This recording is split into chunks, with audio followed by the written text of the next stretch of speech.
السلام علیکم ورحمۃ اللہ وبرکاتہ۔ بسم اللہ الرحمن الرحیم۔ عزیز طلبہ، آج جو چیپٹر ہم شروع کرنے جا رہے ہیں اس کا عنوان ہے ملی وحدت۔ ٹھیک ہے، ملی یہ لفظ ملت سے نکلا ہے اور ملت کا معنی ہوتا ہے قوم، دین، مذہب۔ ٹھیک ہے، اور وحدت کا معنی آپ کو معلوم ہی ہے، ایک ہونا۔ ٹھیک ہے، اتفاق کو بھی کہہ سکتے ہیں۔ تو مطلب کیا ہوگا ملی وحدت کا؟ یعنی ایسا اتفاق جو قوم کی وجہ سے ہو اور دین کی وجہ سے ہو۔ ٹھیک ہے، دینی اتحاد، دینی وحدت۔ تو آئیے شروع کرتے ہیں۔ حامد کو اسکول سے روزانہ 1 بجے چھٹی ہو جاتی تھی۔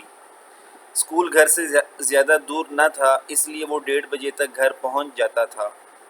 ٹھیک ہے، چھٹی 1 بجے ہوتی تھی اس کو دوپہر کو، اور چونکہ اسکول گھر سے دور نہیں تھا زیادہ، اس لیے وہ 1:30 بجے پہنچ جاتا تھا۔ آج 2 بج چکے تھے مگر حامد ابھی گھر نہیں پہنچا تھا۔ چنانچہ اس کی امی کو تشویش ہو رہی تھی یعنی پریشانی ہو رہی تھی۔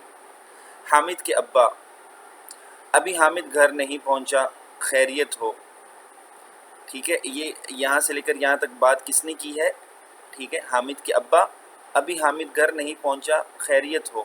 حامد کی امی نے حامد کے ابا سے مخاطب ہوتے ہوئے کہا، یعنی اوپر کا جو جملہ بولنے والی ہے وہ کون ہے؟ حامد کی امی ہے۔ کس سے کہہ رہی ہے؟ حامد کے ابا سے کہہ رہی ہے، اس کے والد صاحب سے کہہ رہی ہے۔ کیوں پریشان ہو رہی ہو سکتا ہے کہ راستے میں اس کی سائیکل خراب ہو گئی ہو یا کسی دوست کے ساتھ کہیں چلا گیا ہو، حامد کے ابا نے جواب دیا۔ ٹھیک ہے، اب یہ جو جملہ ہے یہ اوپر والا، کیوں پریشان ہو رہی ہو، یہ کس نے کہا؟ یہ حامد کے ابا نے کہا حامد کی امی سے۔ جی، ابھی یہ باتیں ہو رہی تھی کہ حامد گھر میں داخل ہوا۔ بیٹا کہاں رہ گئے تھے؟ امی نے حامد کو دیکھتے ہی کہا۔ امی، راستے میں شہر بھر کے کالج کے طلباء احتجاجی مظاہرہ کر رہے تھے۔ جی، احتجاجی مظاہرہ کسے کہتے ہیں؟ یعنی ایسا مظاہرہ جس میں کسی کے خلاف کچھ بولا جائے۔ ٹھیک ہے، اور یہ لفظ مظاہرہ ہوتا ہے، مظاہرہ نہیں پڑھنا۔ اس وجہ سے پولیس نے سڑک بند کی ہوئی تھی۔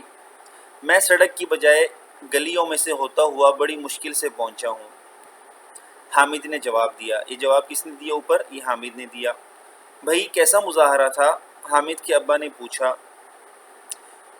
2 دن پہلے جمعے کے دن مسجد اقصی کے باہر اسرائیلی فوجیوں نے ان نہتے فلسطینیوں پر گولی چلا دی جو جمعہ کی نماز ادا کرنے مسجد کے باہر جمع ہو رہے تھے۔ یہ احتجاج اسی سلسلے میں تھا، حامد نے جواب دیا۔ ٹھیک ہے، اب پیچھے حامد کے ابا نے پوچھا تھا نا کہ احتجاج کیوں کیا تھا، اس کی وجہ حامد بتا رہا ہے، دوبارہ پڑھتے ہیں۔ 2 دن پہلے جمعے کے دن مسجد اقصی کو بیت المقدس بھی کہتے ہیں، ٹھیک ہے، جو فلسطین میں ہے۔ تو مسجد اقصی کے باہر اسرائیلی فوجیوں نے ان نہتے فلسطینیوں پر، نہتے کا مطلب کیا ہوتا ہے؟ خالی ہاتھ، جن ہاتھوں میں اسلحہ نہ ہو، ٹھیک ہے، ویپنز نہ ہو، تو وہ نہتے ہاتھ ہوتے ہیں۔ ٹھیک ہے، ان نہتے فلسطینیوں پر گولی چلا دی جو جمعے کی نماز ادا کرنے مسجد کے باہر جمع ہو رہے تھے۔ یہ احتجاج اسی سلسلے میں تھا، حامد نے جواب دیا۔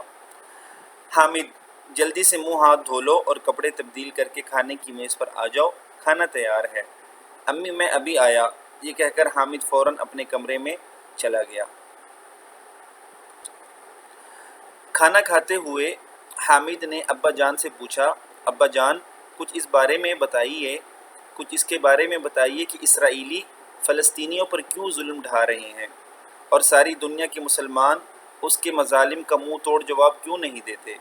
ٹھیک ہے، اسرائیلی بیٹا یہ یہودی ہیں، ٹھیک ہے، اور فلسطین میں جو مسلمان ہیں نا ان پر یعنی یہ ظلم ڈھاتے ہیں۔ تو حامد یہ پوچھ رہا ہے کہ یہ جو اسرائیلی ہیں یہ فلسطینیوں پر کیوں ظلم ڈھا رہے ہیں، یعنی کیوں ظلم کر رہے ہیں، اور ساری دنیا کے مسلمان اس کے مظالم کا یعنی اس کے ظلموں کا، مظالم ظلم کی جمع ہے، منہ توڑ جواب کیوں نہیں دیتے؟ جی، منہ توڑ جواب کا مطلب ہوتا ہے برابر کا جواب۔ حامد: کھانا کھانے کے بعد میرے کمرے میں آؤ، میں تمہیں اس بارے میں تفصیل سے بتاؤں گا۔ ٹھیک ہے، یہ ابا جان نے حامد کو کہا۔ اب آگے ابا جان کیا بتائیں گے یہ انشاءاللہ ہم نیکسٹ لیسن میں پڑھیں گے۔ تب تک کے لیے اجازت دیجیے، السلام علیکم ورحمۃ اللہ۔